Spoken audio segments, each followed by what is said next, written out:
నమస్కారం.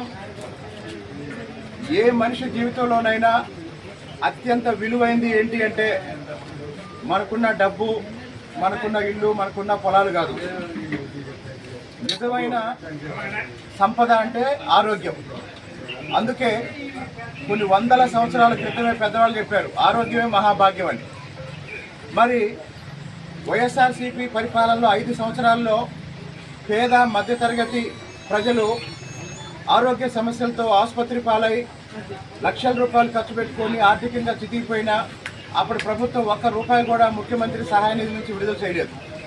కానీ చంద్రబాబు నాయుడు గారి నాయకత్వంలో కూటమి ప్రభుత్వం గత సంవత్సర కాలంగా కొన్ని వేల కోట్ల రూపాయలు రాష్ట్రంలో 175 నియోజకవర్గాల్లో పేద మధ్యతరగతి ప్రజల ఆరోగ్య పరిరక్షణ కేటాయిస్తుంది.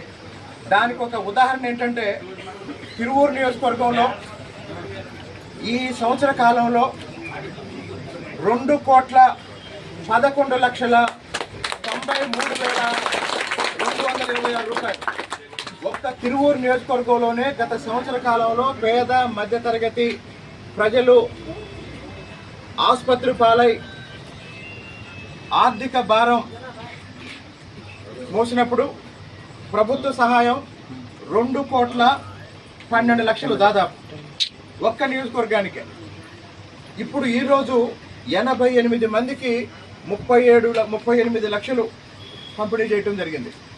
కాబట్టి తిరువూరు నియోజకవర్గంలో ఈ రాష్ట్రంలో ఏ నియోజకవర్గంలో లేని ఒక ఇబ్బంది, ఒక సమస్య తిరువూరులో ఉన్నది. ఏంటంటే 175 నియోజకవర్గాల్లో దాదాపు గత కొన్ని సంవత్సరాలుగా డెంగ్యూ జ్వరాలు వచ్చినప్పుడు అత్యధికంగా ఇబ్బంది పడుతున్న వాళ్ళు ఆసుపత్రుల్లో చేరి పేద మధ్యతరగతి కుటుంబాలు కూడా 50,000, 70,000, 80,000, ₹1,00,000 కూలి పని చేసుకునే వాళ్ళు కూడా భారీగా ఖర్చు పెట్టుకొని ఆర్థికంగా ఇబ్బందులు పడుతున్నారు.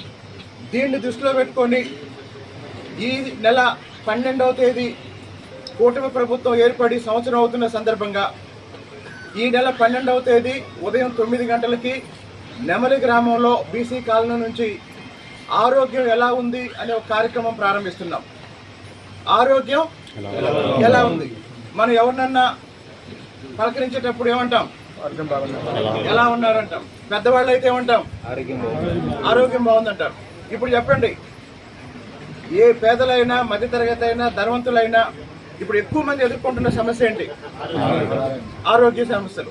కాబట్టి ప్రతి వార్డులో, ఆ వార్డులో ఉన్న సచివాలయంలో ఉన్న హెల్త్ అసిస్టెంట్ ద్వారా ఆ వార్డులో ఎవరెవరు ఏ ఏ రకాల ఆరోగ్య సమస్యలు ఎదుర్కొంటున్నారో అన్నీ నమోదు చేసి తిరువూరు పట్టణంలో ఎన్ని అవకాశాలు ఉంటే అన్ని రకాల వైద్యం చేపిస్తాం. తిరువూరు పట్టణంలో అందుబాటులో లేకపోతే వాళ్ళని ఎమ్మెల్యే లెటర్ మీద ఎల్ఓసి ఇచ్చి విజయవాడలో పెద్ద ఆసుపత్రికి పంపిస్తాం. కాబట్టి తిరువూరు నియోజకవర్గంలో ఎవరికి ఆరోగ్య సమస్యలున్నా ఎమ్మెల్యే కార్యాలయంలో చెప్పమని, మీకున్న సమస్యను బట్టి తిరువూరులో కానీ విజయవాడలో కానీ ఒక ఆసుపత్రిలో చేర్చి వైద్యం చేయించే బాధ్యత నాది.